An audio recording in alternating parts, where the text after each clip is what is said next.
നമസ്കാരം, ഞാൻ ശില സന്തോഷ്. ഇന്ന് നമ്മുടെ ഗ്രീൻ ആർട്ടിഫിഷ്യലിൽ ഒരു പാചകമാണ് പാചക കലയാണ്.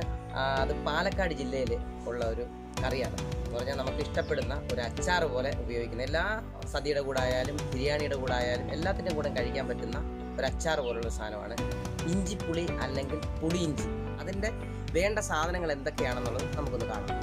ഇതിന് ഏറ്റവും പ്രധാനമായിട്ട് ഉപയോഗിക്കുന്ന നാരങ്ങ വടുകപ്പുളി നാരങ്ങ എന്ന് പറയും. വടുകപ്പുളി നാരങ്ങ, ഈ നാരങ്ങയാണ് ഇതിന് പ്രധാനമായിട്ട് ഉപയോഗിക്കുന്നത്. നമ്മുടെ പച്ചമുളകാണ്, നമ്മുടെ പച്ചമുളക്. ഇത് എരി ഒത്തിരി കൂടുതൽ തോന്നത്തില്ല, കാരണം ഇതിന് ശർക്കരയൊക്കെ ചേരുന്നുണ്ട്, എരി കൂടുതലായിട്ട് വരുത്തില്ല. ഇത് തുമര ഇത്രയും വേണം. പിന്നെ പ്രധാനമായിട്ട് വേണ്ടത് പുളി, പിഴിഞ്ഞു പുളി എന്ന് അറിയപ്പെടുന്ന പുളി. ഇത് ഇത്രയും പുളിയാണ് വേണ്ടത്. ഏകദേശം ഒരു 5-6 നാരങ്ങയ്ക്ക് വേണ്ടിയാണ് നമ്മളിപ്പം തയ്യാറാക്കുന്നത്. ശർക്കര ഏകദേശം ഇത്രയും പീസ്, ഒരു 5 പീസ്. അത് തൂക്കം അനുസരിച്ചാണെങ്കിൽ ഉണ്ടയായിട്ടില്ലയോ നമ്മുടെ നാട്ടിലൊക്കെ കിട്ടുന്നത്. ഇതിപ്പോൾ ഇവിടെ കിട്ടുന്ന ഇങ്ങനെ പാലക്കാട് കിട്ടുന്ന ഈ രീതിയിലാണ്. അപ്പോൾ ഇത് ഒരു 5 പീസോളം ശർക്കര. കരിയാപ്പല, ഇത്രയും കരിയാപ്പല വേണം. ഇഞ്ചി ഇത്രയും, നാടൻ ഇഞ്ചിയാണെങ്കിൽ ഏറ്റവും നല്ലതായിരിക്കും, നാടൻ ഇഞ്ചി ഇത്രയും. ഇത് മല്ലിപ്പൊടി ഇത്രയും വേണം. മുളക് പൊടി ഇത്രയും മുളക് പൊടി വേണം. ഉപ്പ്, നമ്മുടെ കല്ലുപ്പാണെങ്കിൽ ഏറ്റവും നല്ലത്. പിന്നെ കായം, കടുക്, ഉലുവ, അതുപോലെ തന്നെ വറ്റൽ മുളക്. പിന്നെ വേണ്ടത് വെള്ളമാണ്. അപ്പോൾ ഇത് ഉണ്ടാക്കുന്ന വിധം നമുക്ക് നേരിട്ട് കാണാം. നമ്മുടെ ഈ ഇഞ്ചിപ്പുളി വെക്കുന്നത് വടുകംപുളി. അപ്പോൾ തത്ത എന്നാണ് അമ്മയുടെ പേര്.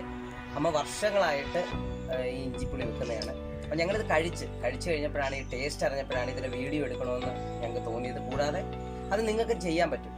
വളരെ നല്ലൊരു ഇഞ്ചിപ്പുളിയാണ്, അല്ലെങ്കിൽ പുളി ഇഞ്ചി ഉണ്ടാക്കുന്നത് നമുക്ക് കാണാം.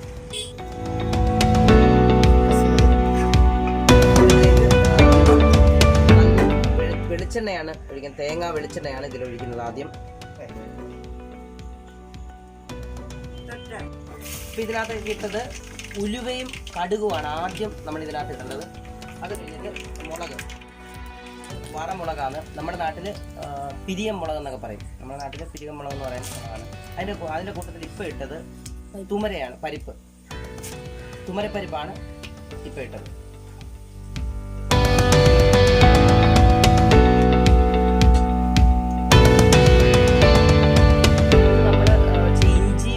പച്ചമുളകും കൂടെ അരിഞ്ഞതാണ്, ഇഞ്ചിയും പച്ചമുളകും കൂടെ അരിഞ്ഞത്.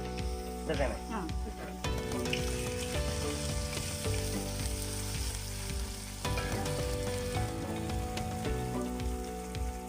നമ്മൾ ആദ്യം കാണിച്ച കരിയാപ്പല. ഇനി അടുത്ത് ഇടാൻ പോകുന്നത് കരിയാപ്പല.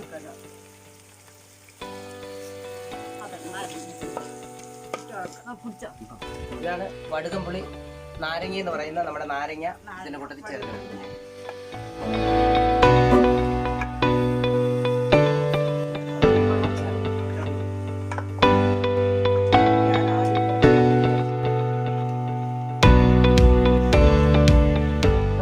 ഇട്ടത് മല്ലിപ്പൊടി, മുളക് പൊടി, കായം, കൂടാതെ ഒരു ശകലം, നമ്മൾ നേരത്തെ പറയാൻ മറന്നുപോയി, ശകലം മഞ്ഞപ്പൊടിയും കൂടി ഇതിനകത്ത് ചേർത്തിട്ടുണ്ട്. നമ്മൾ ആദ്യം കാണിച്ചായിരുന്നു പിഴിപുളി എന്ന് പറഞ്ഞ പുളി. അരമണിക്കൂർ വെള്ളത്തിനകത്ത് കുതിർത്തതിന് ശേഷം ഇത് നല്ല വൃത്തിക്ക് ഞെവിടി പിഴിഞ്ഞ് നമ്മൾ ഇതിനകത്ത് ഒഴിക്കുക.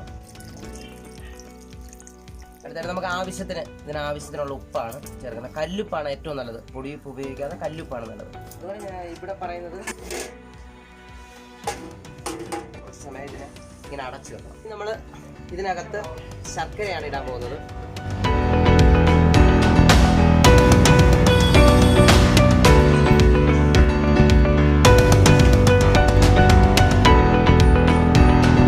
നമ്മുടെ പുളിയിഞ്ചി അല്ലെങ്കിൽ ഇഞ്ചിപ്പുളി റെഡി ആയിട്ടുണ്ട്. അപ്പോൾ അതിൻ്റെ ടേസ്റ്റ് ചെയ്യണം. ഇതെടുത്തിട്ട് കുറച്ച് തണുക്കണം. തണുത്ത് കഴിഞ്ഞിട്ടാണ് സാധാരണ ഇത് കഴിക്കേണ്ടത്. ഒരു 2 ദിവസം കഴിയുമ്പോൾ നല്ല കറുപ്പാവും. പിന്നെ എത്ര ദിവസം കഴിഞ്ഞാലും അതിൻ്റെ ടേസ്റ്റ് കൂടിക്കൊണ്ടിരിക്കും. ഏകദേശം 6 മാസം 1 വർഷം വരെ ഇരിക്കും, ഒരു കുഴപ്പം പറ്റില്ല. നമുക്ക് ടേസ്റ്റ് ചെയ്ത് നോക്കാം.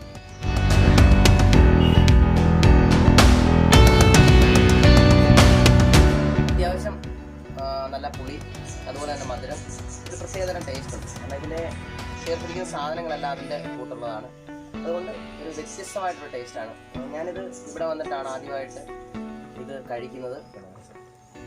ഇപ്പം നിങ്ങൾ ഈ കാണുന്നത് ഒരു 2-3 ദിവസം കഴിഞ്ഞതാണ്. നല്ല കറുപ്പാണ്.